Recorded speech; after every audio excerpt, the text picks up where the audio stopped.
Assalamualaikum warahmatullahi wabarakatuh. Alhamdulillah senang sekali berjumpa lagi bersama saya dan tentunya juga bersama Bung Agung. Bung Agung, gimana kabar Bung Agung? Alhamdulillah sehat, Bung Insan.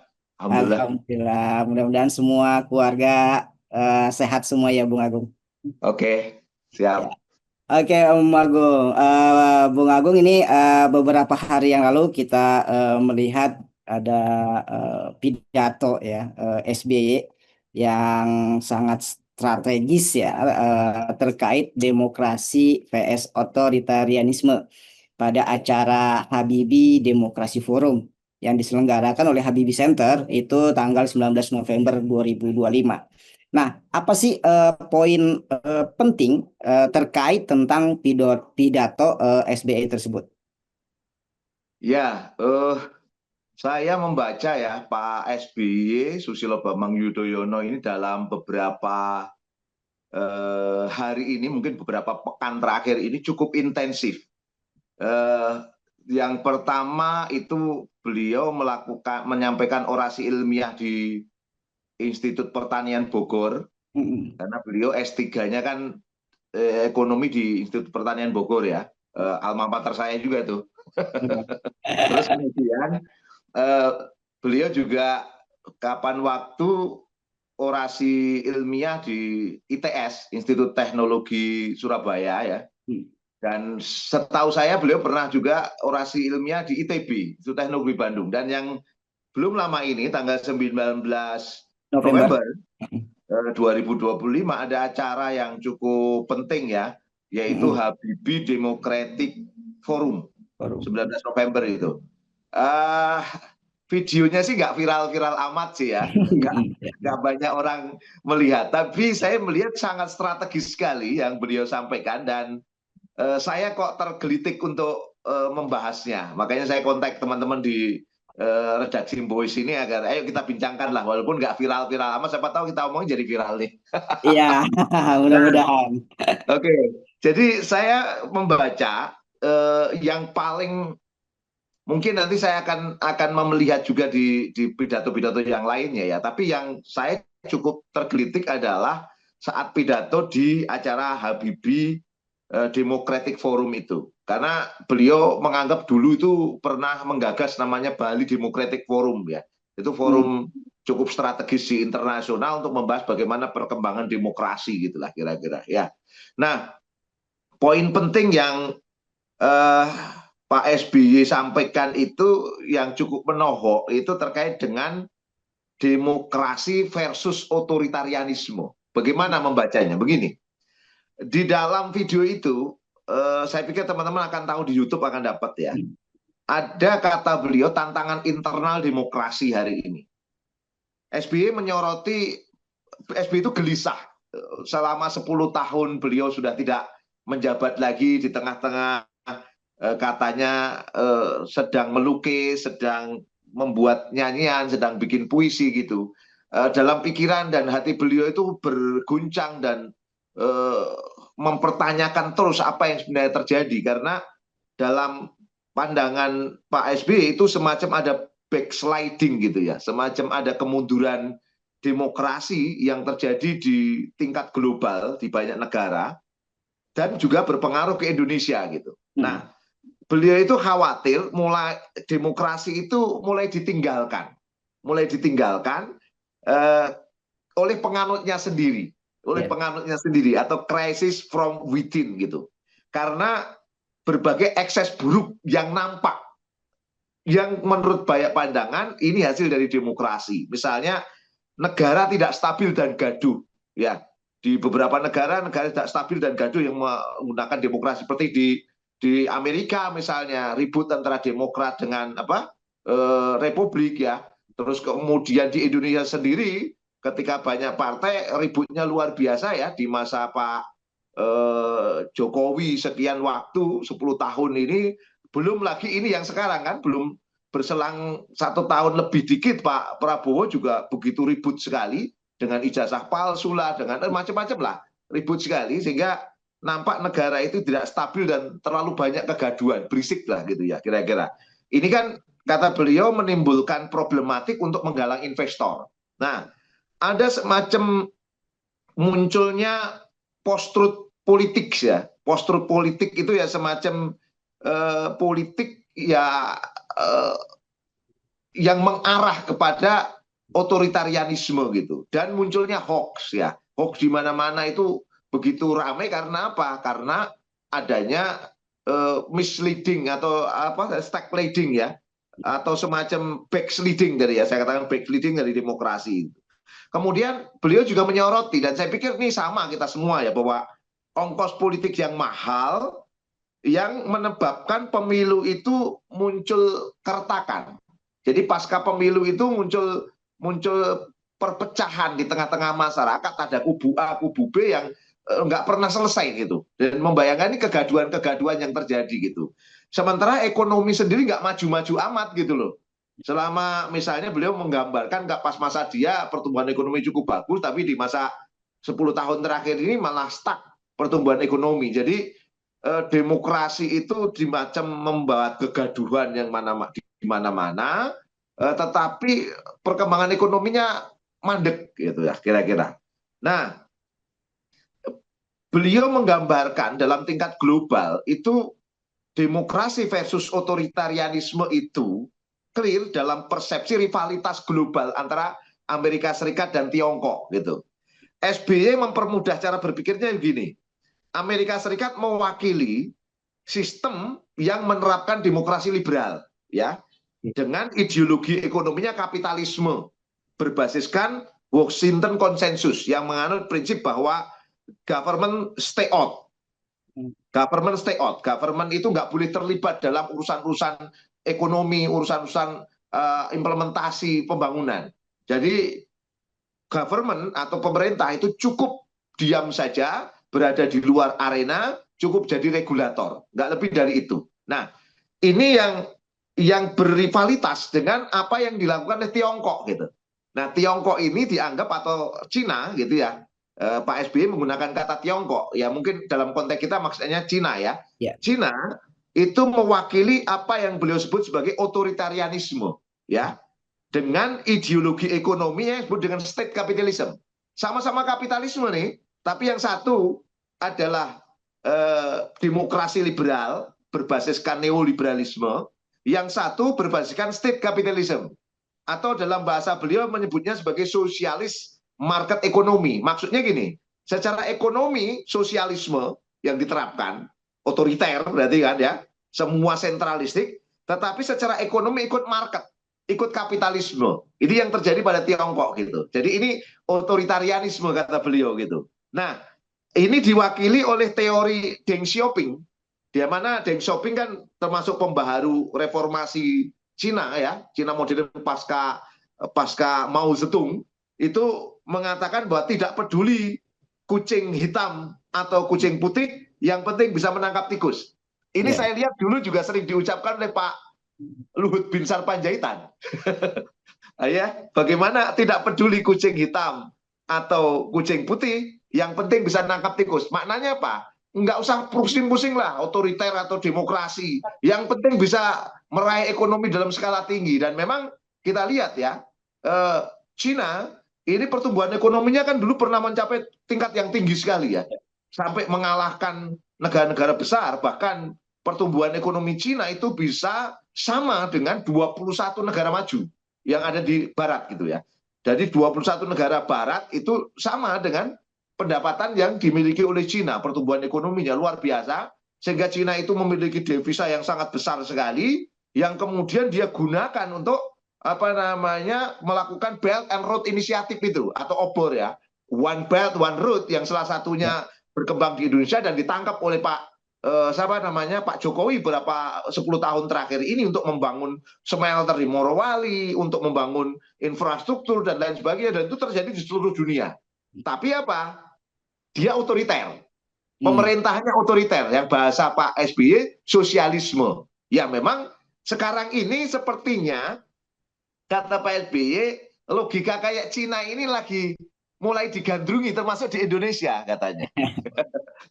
mulai agak digandrungi termasuk di Indonesia. Jadi sudahlah, demokrasi singkirkan saja, yang penting ekonomi tinggi. Hmm. Daripada demokrasi ribut, ribut saja ekonomi jatuh gitu.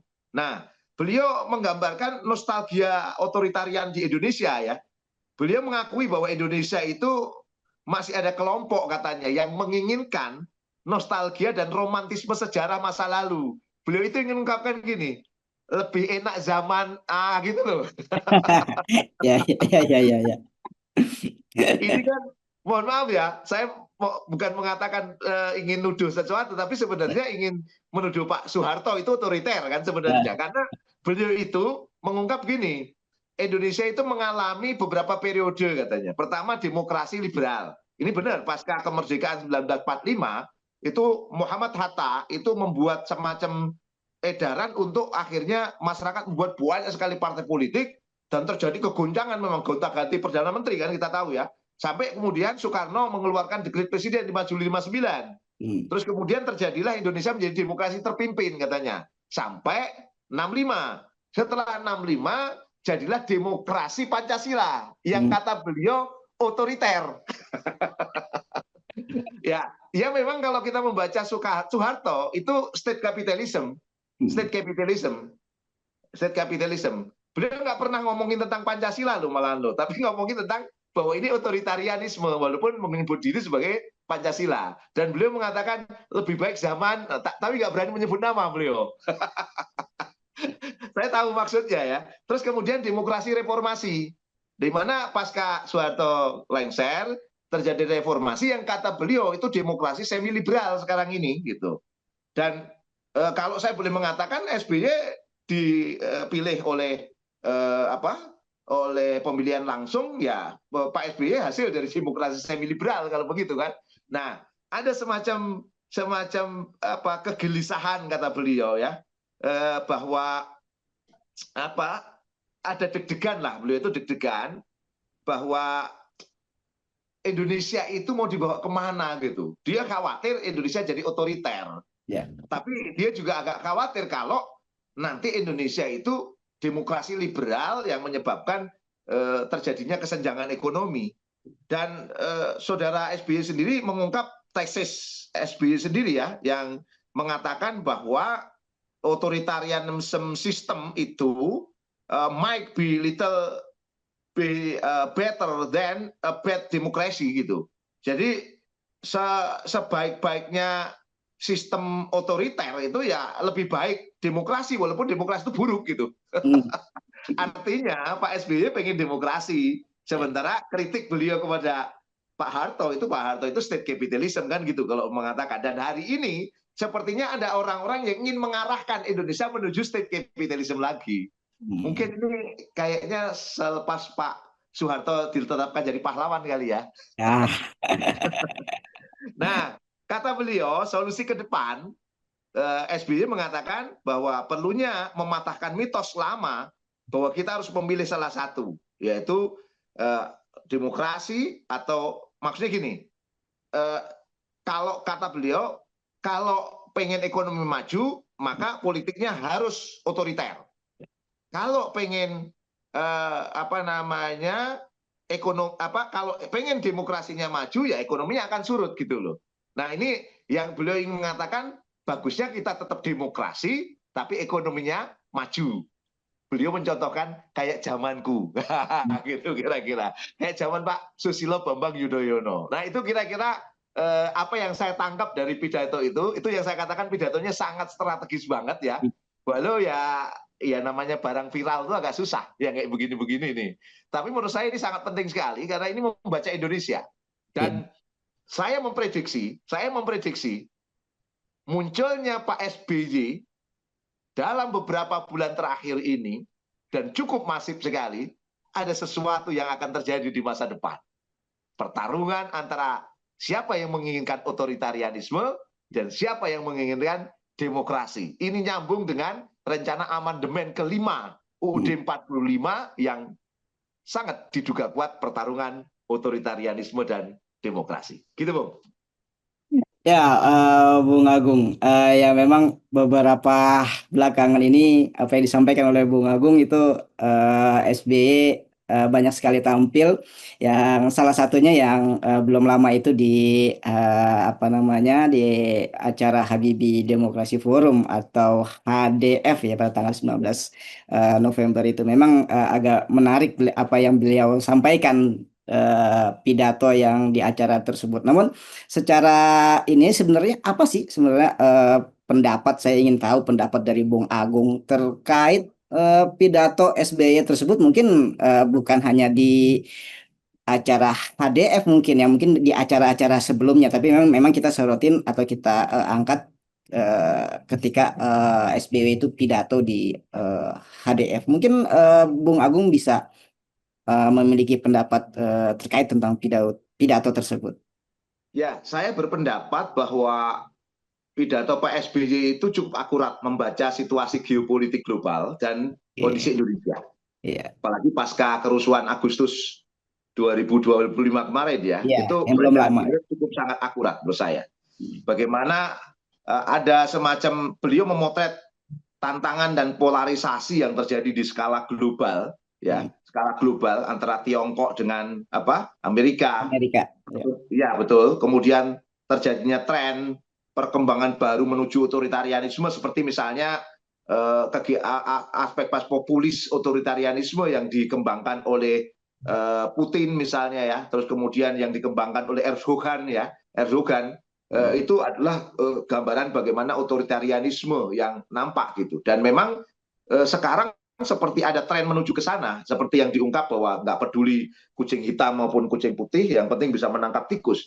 Sehingga bacaan beliau membaca antara demokrasi dan otoritarianisme itu menjadi isu yang sangat strategis untuk disikapi menurut saya. Dan apa yang terjadi di kancah global ini mempengaruhi apa yang terjadi di Indonesia menurut saya. Namun saya memiliki pandangan yang mungkin perlu diperdebatkan lagi ya, tentang seperti yang diungkapkan Pak SBY. Saya masih membaca beliau masih terjebak pada ruang ideologi yang problematik gitu. hmm, Kenapa saya katakan demikian? Gini, masalah inti yang beliau ingin sampaikan kan terkait dengan ideologi ekonomi ya, di mana inti masalah ini bukanlah sekadar kita memilih antara demokrasi atau otoritarianisme sebenarnya, tetapi ideologi ekonomi yang melandasi kedua-duanya. Apakah kapitalisme ala Amerika maupun kapitalisme ala Tiongkok yang disebut sebagai sosialis market ekonomi ya, itu basisnya sama, yaitu apa? Sama-sama memiliki basis dengan spektrum ideologi kapitalisme.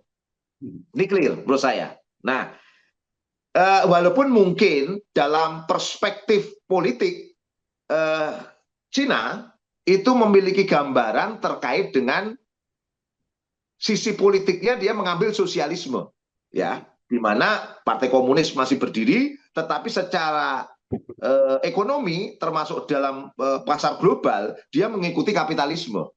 Nah ini mengapa saya katakan ini ideologi ekonominya jelas kapitalisme. Nah problematik kapitalisme itu sangat jelas sekali. Apa? Fokus pada pertumbuhan ekonomi Oke. yang disebut dengan PDB, produk domestik bruto, akumulasi dari semua pendapatan nasional, tidak peduli pendapatan dari mana. Kita tahu bahwa kapitalisme akhirnya menumpu pada kelompok modal. Hmm, Mereka yang menjadi kapitalis, mereka yang memiliki menjadi pemilik modal, dia yang akan berposisi sebagai posisi yang sangat tinggi.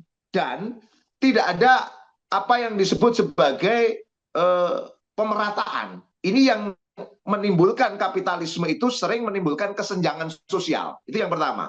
Yang kedua, kapitalisme itu sejak 1800 berdiri dan kemudian berkembang, termasuk gaya kapitalisme yang dilakukan oleh Cina, itu selalu apa? Merusak lingkungan. Sehingga apa? Tidak ada yang disebut dengan sustainability atau keberlanjutan. Ibaratnya akan habis pada masa generasi sekarang, sebenarnya generasi yang akan datang, anak cucu, itu tidak akan mendapatkan sumber daya itu karena dikeruk habis-habisan tanpa mempedulikan keberlanjutan yang terjadi perusakan lingkungan. Walaupun mungkin kapitalisme ala Eropa hari ini mulai memikirkan tentang green economy ya, tapi menurut saya green economy yang terjadi itu greenwashing. Greenwashing itu apa? Menampakkan keinginan untuk green, tetapi green itu dengan jual beli karbon.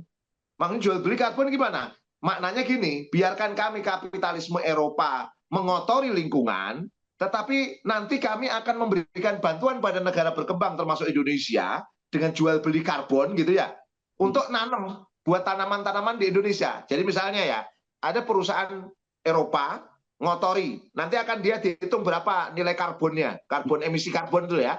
Kalau orang pakai motor kan keluar itunya tuh emisi-emisi gas belakangnya itu ya. Nah, kalau pabrik-pabrik kan akan keluar juga itu Ya. emisi karbonnya. Nah, itu akan dihitung, nanti akan dirupiahkan atau akan didolarkan, nanti ada perdagangan karbon. Jadi bagaimana negara-negara berkembang, nanti LSM kah atau perusahaan-perusahaan yang melakukan jual beli karbon membeli karbon itu dapat duit dari negara-negara perusahaan-perusahaan besar itu, kemudian perusahaan ini akan membuat proses green atau menanam di Indonesia misalnya gitu. Jelas ini namanya greenwashing menurut saya. Mereka tetap mengeruk sementara negara-negara berkembang diminta untuk green. Problematik tetap. Apalagi yang dilakukan oleh Cina. Cina, Tiongkok itu hampir semua pekerjaan kapitalismenya di seluruh dunia itu ngotori lingkungan, nggak peduli lingkungan dia. Kenapa sekarang investasi di Vietnam itu jauh lebih besar daripada investasi di Indonesia? Karena di Vietnam itu AMDAL itu nggak terlalu diperhitungkan, analisis mengenai dampak lingkungan, maka banyak investasi Cina masuk ke sana gitu. Artinya apa? Secara ideologi ekonomi ini masih kapitalisme dua-duanya. Mau yang menyebutnya demokrasi, mau yang menyebutnya yang disebut dengan otoritarianisme, itu basisnya kapitalisme yang apa saya katakan menimbulkan kesenjangan sosial dan menimbulkan kerusakan lingkungan. Itu problematik menurut saya. Kemudian yang kedua, sistem kapitalisme ini menyebabkan problem-problem besar yang terjadi hari ini. Yang tadi saya katakan problem dua tadi, problem berikutnya apa? Semakin seringnya terjadi krisis keuangan, baik lokal maupun global. Kenapa? Karena mata uang akhirnya didesain dengan apa yang disebut dengan fiat money atau mata uang kertas di hampir seluruh dunia. Dan ada yang disebut dengan perdagangan non real ya, bagaimana perdagangan itu terjadi bukan pada sektor real tapi sektor non real. Nah, inilah yang akhirnya menimbulkan krisis keuangan dalam jangka panjang. Oleh karena itu, baik sistem yang disebut demokrasi atau otoritarianisme tadi, jika pondasinya ini tetap sama, yaitu kapitalisme yang memprioritaskan kebebasan kepemilikan, pasar bebas secara absolut ya, pada akhirnya akan menghasilkan ketidakadilan dan eksploitasi kekayaan alam, penumpukan kekayaan alam pada segelintir orang, dan oleh karena itu kita perlu mencari alternatif solusi yang bukan sekedar demokrasi dengan kapitalisme liberalnya maupun kapitalisme varian baru yang dilakukan oleh Tiongkok, apa yang disebut dengan social market ekonomi. Kita membutuhkan alternatif lain selain apa yang disodorkan oleh Pak SBY. Oleh karena itu, saya pikir Pak SBY kurang. Nah, saya tadi kan mengatakan akurat ya, Ya. akurat di satu sisi melihat situasi yang ada, tapi Pak SBY kurang untuk menangkap fenomena baru. Fenomena baru ini yang saya katakan alternatif di luar sosialisme, market ekonomi atau kapitalisme ala Tiongkok maupun kapitalisme ala Amerika yang berbasiskan Washington Consensus ya, yang itu melahirkan demokrasi dan otoritarianisme. Kita perlu mencari alternatif baru dan semoga video ini nyampe juga Pak SBY ada alternatif baru Pak yang jauh lebih dahsyat daripada yang Bapak sodorkan. Gitu, Bung. Ya, Bung Agung, kalau seandainya ya, ini hal menarik juga ya untuk kita bahas atau untuk kita cari tahu bersama Bung Agung ya terkait tentang kalau seandainya ya kalau memang apa yang disampaikan oleh Bung Agung tadi itu demokrasi dan juga otoritarianisme ini eh, begitu banyak kerusakan-kerusakan atau yang dijabarkan tadi oleh Bung Agung. Lalu apa sih sebenarnya solusi untuk Indonesia? Tentunya untuk masa depan ya, selain dari demokrasi dan bukan otoritarianisme itu, gitu. Mungkin apakah solusi yang lain atau alternatif apa yang disampaikan tadi Bung Agung untuk Indonesia ke depan ini?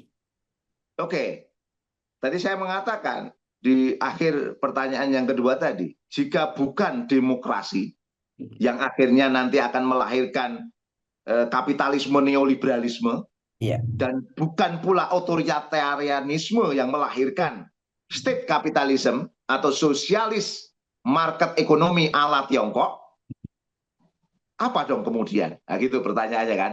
Nah, pada kesempatan yang baik ini, saya menyodorkan sebuah solusi. Oke. Solusi yang saya kemas menjadi sebuah proposal kepada Indonesia. Dan ini saya pikir penting untuk kita baca, bukan demokrasi, juga bukan otoritarianisme.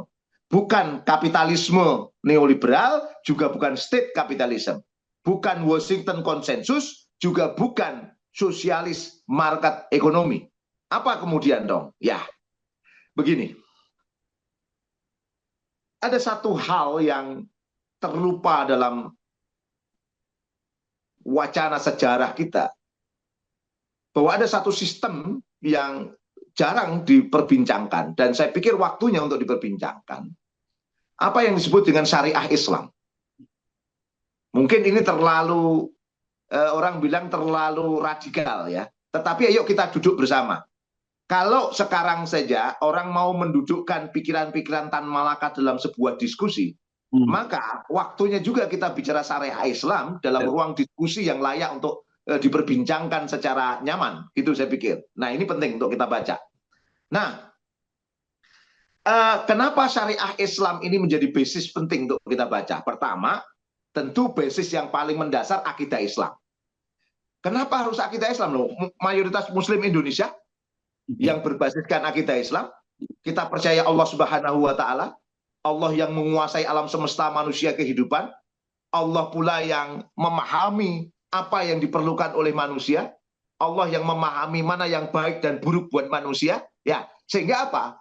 Tugas kita ya bagusnya kita pakai aturan yang telah ditetapkan oleh Allah Subhanahu wa Ta'ala. Itu poin dasarnya, ya. Inil hukmu illa lillah. Sesungguhnya hukum itu hanyalah dari Allah Subhanahu wa Ta'ala. Itu clear. Inil hukmu illa lillah. Dan yang paling penting lagi, ada satu ayat yang patut untuk kita bagikan basis dari awal ya. Wa may yabtaghi ghairal islami dinan. Dan barang siapa mengambil ad-din itu bisa dimaknai sebagai ideologi ya. Jadi sebenarnya barang siapa wa may yabtaghi ghairal islami dinan.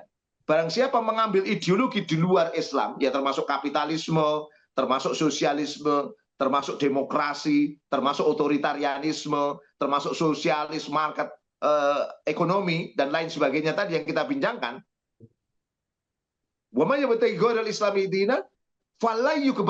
maka sekali-kali ideologi-ideologi lain itu nggak akan diterima oleh Allah Subhanahu wa Ta'ala. Clear. Artinya, aturan yang diridhoi oleh Allah adalah aturan Islam. Clear. Poin ini yang penting. Kemudian, saya pikir Islam juga memiliki basis yang sangat lengkap, sangat jelas sekali. Islam selain memiliki aturan-aturan ruhiyah, juga memiliki aturan-aturan sia-sia. Ruhiyah bicara tentang spiritualitas, sia-sia bicara tentang bagaimana riayatul suudil ummah, mengatur urusan umat. Ini poin dasarnya. Nah, syariah Islam ini yang menarik untuk kita gali. Nah, basisnya akidah tadi ya, kita terima karena ini aturan Allah dan Allah pasti tahu mana yang baik dan buruk buat manusia. Nah, beberapa poin syariah Islam yang saya lihat akan memberikan satu gambaran sangat jelas, menjamin kesejahteraan dan keadilan bagi seluruh rakyat. Paling tidak saya punya 4 hal pokok yang bisa kita lihat bersama. 1, syariah Islam akan menetapkan sistem moneter berbasiskan dinar dan dirham. Dinar dan dirham itu maknanya apa? Dinar itu basis emas, dirham itu basis perak gitu. Tidak melandaskan pada uang fiat money atau uang kertas yang tidak memiliki underlying logam mulia. Yang itu terjadi pasca 1970 yang akhirnya dolar mendominasi dunia, dan dolar di atas segalanya. Orang nggak punya dolar nggak bisa melakukan produktivitas, nggak bisa melakukan pembelanjaan. Ini penjajahan dolar menurut saya. Nah, ini yang menyebabkan inflasi, spekulasi yang terus terjadi di mana-mana. Nah, syariah Islam akan menawarkan satu sistem moneter baru yang disebut dengan dinar dengan basis emas dan dirham dengan basis perak. Mata uang ini memiliki nilai intrinsik real yang menciptakan keadilan, kestabilan, dan menghilangkan inflasi, sehingga daya beli masyarakat akan terjaga dengan baik, dan betul-betul perdagangan itu real saja, tidak terjadi yang lain. Nah, makanya yang kedua, penghapusan sektor non-real. Tujuannya adalah menghentikan bubble ekonomi dan krisis moneter berulang yang disebabkan oleh uang yang dijadikan komoditas. Mekanismenya nanti syariah Islam akan menghapus total sektor non-real atau sektor moneter yang mengandung unsur riba dan judi, dan hanya menempatkan uang semata-mata sebagai alat tukar. Uang itu hanya alat tukar, bukan alat jual beli, bukan alat yang diperjualbelikan, maksud saya, ya.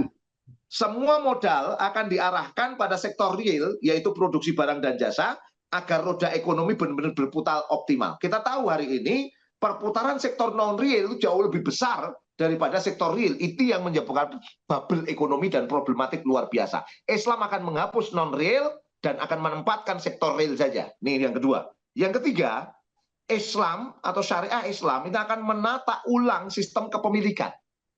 Nah, sistem kepemilikan apa? Mengakhiri ketidakadilan yang disebabkan oleh sistem kapitalisme sekarang yang memprivatisasi sektor publik, dan nanti Islam akan menempatkan kepemilikan jadi tiga, yaitu kepemilikan pribadi, kepemilikan negara, dan kepemilikan umum.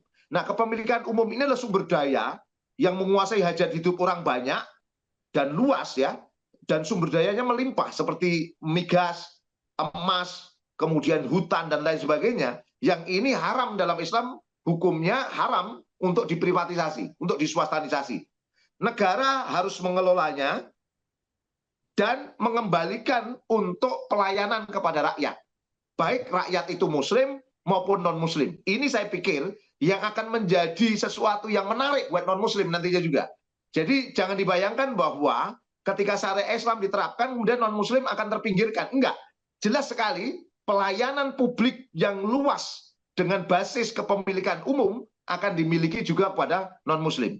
Nah, kemudian yang keempat, menjalankan politik ekonomi Islam. Tujuannya adalah bagaimana fokus untuk menyejahterakan rakyat, menjamin individu per individu terpenuhi kebutuhan pokoknya, pangan, sandang, papan, kemudian pendidikan, kesehatan, dan keamanan. Ya, 6 kebutuhan pokok ini harus dipastikan terjamin untuk rakyat, muslim maupun non-muslim. Nah, ini poin penting yang harus dipastikan, dan tentu ini sangat berbeda dengan kapitalisme, yang baik kapitalisme gaya Tiongkok maupun kapitalisme gaya Amerika yang neoliberal hari ini sama-sama trickle down effect. Nggak peduli bagaimana terjadi proses pemerataan sampai ke bawah, yang terjadi ya akhirnya hanya pemilik modal yang punya kendali kekuasaan, punya kendali pada kepemilikan. Nah, 4 hal ini saya pikir yang akan dipastikan oleh Islam untuk jalan, dan ini akan menggantikan pola-pola kapitalisme, baik kapitalisme ala neoliberal Amerika maupun kapitalisme gaya sosialis market ekonomi ala Tiongkok gitu. Nah, ini syariah Islam tawarannya. Nah, tentu syariah Islam itu memerlukan sistem politik. Sistem politik yang menjamin semua tadi jalan. Karena hari ini nggak mungkin demokrasi mau dengan sistem dinar dan dirham. Nggak mungkin sistem Cina, ya, kapitalisme state ala Cina mau menerima pola kepemilikan yang ditawarkan oleh Islam. Nah, sistem politik yang bisa menjamin itu semua berjalan dengan rapi dan bagus dan terjamin tidak lain adalah sistem pemerintahan khilafah. Nah, oleh karena itu di ruang yang baik ini saya menawarkan proposal syariah dan khilafah untuk Indonesia yang lebih baik, dan semoga sampai ke Pak SBY. Kapan waktu kita diskusi Pak SBY soal ini? Kalau panjenengan rela kita datang ke Cikeas, kita diskusi tentang syariah dan khilafah untuk Indonesia lebih baik. Begitu, Bung. Ya, Bung Agung, mudah-mudahan ini didengar oleh Bapak SBY sehingga menjadi diskusi yang menarik nanti terkait tentang solusi yang disampaikan oleh Bung Agung tadi. Terima kasih Bung Agung sudah bersamai saya. Mudah-mudahan ini menjadi kebaikan bagi kita semua. Dan tentunya tetap sehat Bung Agung sekeluarga. Mudah-mudahan aktivitasnya tetap jos. Ya, teman-teman semua, alhamdulillah terima kasih telah menyaksikan M-Boys. membongkar isu, membahas hal-hal yang menarik tentunya bersama Bung Agung. Insya Allah ke depannya kita akan berjumpa lagi. Tetap sehat, tetap semangat, dan tentunya tetap taat. Assalamualaikum warahmatullahi wabarakatuh.